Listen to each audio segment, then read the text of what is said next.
Et salut tout le monde, c'est Atoms et Gigi. Salut. Alors petit point avant qu'on démarre la game, on voulait vous remercier vraiment Ouais, c'est ça. du nombre de vues. Alors ça peut paraître peu pour certains, mais pour nous c'est énorme. Du nombre de vues qu'a généré Cette première vidéo. c'est sur la le première moderne. vidéo sur le moderne, plus de 100 vues en 3 Ouais, jours. c'est Pour vraiment vous, exceptionnel c'est nous. rien, mais nous, ça nous motive à fond. Puis il faut savoir que Magic c'est une niche, hein. Il y a très peu de gens qui regardent, donc nous on aime un peu cet esprit watch chien, Ah, un peu, ouais, c'est ça. de proposer des petites games de potes et tout machin. Donc on voit que ça vous plaît. Mais voilà, Atoms va vous dire, Ouais. on aime le moderne, C'est mais ça, pas que. on refera du moderne. Hein, on va pendant les prochaines vacances scolaires, on va aller faire des tournois à Magic Corp. Tout à fait, ouais. Mais à côté de ça, on aime beaucoup faire des parties entre nous avec nos decks casuels et Casual, ouais. On aime bien construire des petits decks, on aime bien se faire plaisir aussi. Alors voilà, ça va forcément attirer moins de gens parce que c'est pas compétitif, nanani nanana. Mais nous voilà, la genèse de notre groupe d'amis qui se cache derrière tout ça, c'est de se créer des petits decks et d'arriver chez le pote et dire tiens regarde, je viens de créer ça et machin.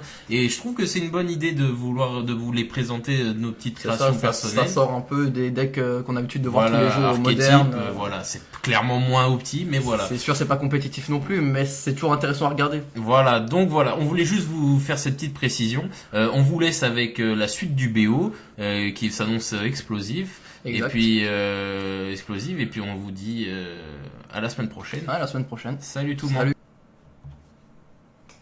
Et salut tout le monde, c'est Gigi et Atoms. Salut tout le monde. On se retrouve pour la deuxième manche du BO3 qui opposait donc Atoms et son Living End et un June plus classique du coup, agro classique.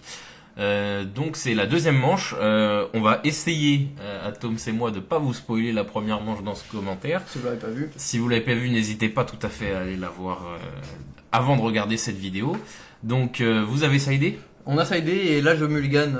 Tu mulligan, d'accord. C'est ça. Ok, donc ça va commencer. Donc vous avez mulligan, donc t'as mulligan et vous avez sidé, donc du coup t'es un peu en défaveur de facto, puisque en étant un deck combo, l'autre va avoir un side qui est si bien construit, te casser vraiment ta combo quoi. C'est ça. Après je sais pas quelles sont les armes qui puissent gérer efficacement dans le June de ton deck. Bah des Arthos qui puissent vider Un cimetière, ouais. Ouais, d'accord, ok. Ou la fosse, la cage du fossoyeur de Graphe. Si elle est Ah oui, disponible, bien sûr, oui, tout à fait. Si elle est pas bannie. Non, je sais plus. Et alors ça commence, alors la game, tu poses donc deux Ravland. Dont un que j'ai payé 2 points de vie. Ok, d'accord. En face, ça joue aussi calmement. Ouais. Donc là il fetch. Il fetch, ok, très bien. Donc justement, les fetch là qui fonctionnent bien maintenant depuis Retour to Ravnica, c'est que maintenant les fetch peuvent aller chercher des bilands. Donc ça. avec les Ravland qui ont donc les types... Comme celui-là de Rakdos. Tout à fait. Il va lui aussi payer 2 pour même mettre une bolt. Il te met une bolt, ok, d'accord. Ouais, donc là on la voit pas, mais on tu la te voit pas, souviens... mais je me souviens qu'il m'a dit tiens je vais te mettre une bolt. D'accord, ok, d'accord. Donc une bolt, ça va, c'est correct. L'agro n'est pas... Tu t'as pas encore pour l'instant de cycling, Non, pas encore. Tu vas attendre encore un petit peu. Mais je pense que cette bolt qui arrive assez tôt, je trouve, dans la partie, il a vu sur la première partie le deck et il s'est dit ouais il faut que je la rasse au mieux. Oui, de toute façon c'est ça. Donc oui, comme tu dis, en fait c'est ça. En gros, ce que tu es en train de dire, c'est que là, en fait, c'est une espèce de guerre de la rapidité. C'est ça. Tout à fait. Il doit te tuer très vite parce que tu pars très vite. Exact. Donc il faut qu'il te tue dans les 5 6 premiers tours, même à fait. pas 6 premiers tours, les 5 premiers Même tours. si c'est une bonne main, je peux. Oui, tu peux partir vraiment tôt, quoi. Tour 3 quoi. Et donc là, c'est Tarmo. C'est ça, c'est le Tarmo. Donc c'est Tarmo qui t'a fait perdre beaucoup de points de vie à la game C'est ça. d'avant, donc ça te met déjà une cloque de base, il faut que tu te dépêches, quoi. C'est ça. Donc là j'ai déjà fait un premier cycling. Ok. Alors, Là, donc c'est. là, tu lui fais un évoque. Donc, Évoque du ouais. Hurgle, hein, qui peut être donc que joué en rituel s'il n'a pas le flash, bien sûr. Qui donc va cibler le Tarmo et voilà. Et il faut le savoir, si j'utilise donc la combo du Living End, les deux cartes reviendront sur le terrain et Hurlegueule va le retuer. c'est ça. Donc ça c'est une bonne joue carte. Liliana Vess. Liliana Vess, donc qui va servir essentiellement de moteur de défausse pour casser ou au moins ralentir ta combo. On sait que la défausse c'est très puissant contre les decks combos de ce genre parce que bon bah voilà tu joues tout depuis la main, c'est pas comme Golgari ou d'autres decks, là c'est tout depuis la main. Donc en c'est plus, c'est un bon Qui arrive play. tour 3, Tour un 3, défausse ouais. tour 3 c'est pas mal.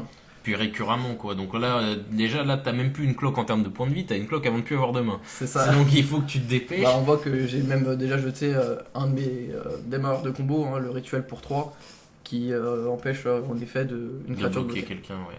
Donc là je vois que je commence à jeter des grosses créatures. Donc tu cycles à mort, tu oui, cycles. des cycles A2, donc c'est souvent mes cycles qui coûtent 2, c'est C'est des les 6 gros, ouais. et tout. Ouais. Mais Donc là tu accumules rapidement les C'est points. Ah, tu Donc, fais une Fiery Macabre. c'est ça, donc ça c'est la side. Hein, donc en la défaussant, je vais pouvoir exiler 2 cartes de son cimetière. Donc là, je vais exiler ces deux de ces Tarmo. Et aussi, il faut savoir, hein, la défausse, ça peut mettre d'un côté, ça peut m'être utile. Hein, je peux jeter des créatures qui, du coup, Ah oui, serviront j'avoue, pour oui, le clairement. Lingen. Hein. Clairement. J'avoue, c'est moyen en fait. J'avais pas pensé. Ouh là là, t'as déjà un cimetière bien garni et ça va être, ça va être difficile pour lui. Là, en plus avec la Street Wars et tout, donc ouais, Street Wars en fait son cycling c'est avec 2 points de vie. Donc là, avec très peu de mana, t'as cyclé énormément déjà. Là, on est tour quoi il a 5 landes, donc on est minimum tour 5. Qu'est-ce qu'il fait? Là, il m'a Took Size. D'accord. Et toi, tu fais un réponse. Ah, ça y est, tu En pars en réponse, je combo. pars en combo avec l'éphémère qui fait juste gagner plus en plus 0 sur toutes mes bêtes. Mais qu'importe, tu l'utilises surtout pour le faire. Bah, surtout pour lui pendant son donner- tour, pour pour que après au mien je puisse avoir. Là, t'as une sorte de célérité. Exact. Une fausse. Et donc tu lui montres toutes les cartes, ça lui permet de savoir un peu ce que tu joues. C'est ça. Alors, Car normalement, il faudrait que je joue une carte en dessous de 3. Mais voilà. j'ai buildé en sorte que ce soit que la Voilà, les Living End qui decks sort. Living End sont construits de sorte à ce que... sinon ça marche pas en fait. C'est ça. Donc il faut que ce soit fait en sorte que tout coûte plus que 3. Enfin, plus que le sort de cascade que vous utilisez. Donc là, tu rejoues toutes tes bêtes. C'est Ouais, ça. il y a beaucoup trop. Mais il y a l'Hurlegueule du coup, comme lui il a plus cet armeau dans le cimetière, je vais devoir tuer une de mes créatures. Et donc tu choisis de tuer pourquoi là, j'aimerais bien savoir pourquoi t'as pas tué ta Féerie. Elle a moins d'attaque. Oui, mais elle a le vol et en plus de ça, Ah, elle, active d'accord. elle peut activer son. Non, elle active pas son effet, mais Tu voulais garder pour le vol. je pense, ouais. Tu te rappelles plus, ouais, sur le coup. C'est parce que tu perds un point de dégâts pour Ouais, ça. mais vu toutes les cartes, les créatures que j'ai, je me suis dit, ouais, c'est pas bien grave. D'accord, ok, ouais, tu te disais, au pire, elle a le vol, c'est déjà ça. C'est ça. Donc là, il lui reste qu'une carte en main Et même contre en un plus, à bord son de plein. tour, il aurait pu jouer une créature. Ouais, on sait Ouais, jamais. donc je pense que c'est surtout pour le vol que je l'ai gardé. Ok. Donc là, il lui reste plus qu'une carte en main contre un board luxuriant. Et là, je sais pas combien il y a de bêtes, je crois, il y en a 6, ouais, bon. Là, il fait une terminaison, si je me Ah, une trompe terminaison, d'accord. Ah, il te vire l'un de tes gros tons quand même. pas. C'est ça. Mais Mais je reste quand même. Ah, c'est ton tour? C'est mon tour, là. Ah, c'est ton tour. Là, ça va être l'attaque, là, il est en train de. Il est en train de Ouais. compter, il y a plus que Ouais. 16. Il y a plus que 16. Il y a plus que 16. Ouais, bah voilà. Eh bah, tu l'as plutôt stomp. Plutôt, ouais. Alors, ça montre bien la puissance de ton deck. Donc là, t'es parti, ouais, tour 5 ou 6, quelque chose comme ça, d'après ce que je me Non, je pense souviens. que j'avais un tour chaque. Je pense que j'ai landé chaque tour, donc plus 4-5. Non, t'as pas landé chaque tour, mais lui, oui. Et Oui, il lui, était, oui, donc ouais. c'était 4 ou 5. Plus 5. Bref, t'es parti relativement vite. Oui. J'ai pas l'impression qu'il ait touché vraiment son side, ou s'il en avait vraiment prévu un. Après, est-ce qu'il avait vraiment du side pour toi, sachant qu'il connaissait même pas presque je ton pense deck? son side, il y avait Liliana dedans. Et quand tu regardes quand même, s'il aurait réussi à. Parce que là, on a vu, Liliana était à 6. Son moins 6, ça fait il fait 2 tas de tous mes permanents. Et je dois en sacrifier une partie. Un des 2 tas. Donc je pense qu'il aurait réussi à lancer son 6. Après, Liliana, je crois qu'elle est quand même malgré tout un peu de base dans le Jund, mais c'est vrai que peut-être qu'il a rajouté des exemplaires pour te contrer pour être sûr de la piocher. En tout cas, tu l'as plutôt stomp, donc ça prouve bien donc les decks combo qu'il faut les gérer dans votre side. Hein. Je vous apprends rien si vous jouez en moderne, hein, mais il faut des anti graveyard, des anti arthos, il faut des choses pour gérer les combos. C'est ça. Et donc du coup, ça te ramène à un partout sur ce BO3. Ouais, et on va se retrouver sur une 3ème manche. Donc semaine prochaine. la semaine prochaine, donc ça va être la 3e manche. Donc on vous retrouvera d'ailleurs donc vendredi prochain pour cette belle. Et puis voilà. Et puis Atom, t'as quelque chose d'autre à dire? Non, hormis vous pouvez toujours lâcher un petit pouce bleu, vous abonner à la chaîne et à la page qui seront en Tout description. à fait, ouais. Bon bah alors à la semaine prochaine tout le monde. Salut. Salut tout le monde.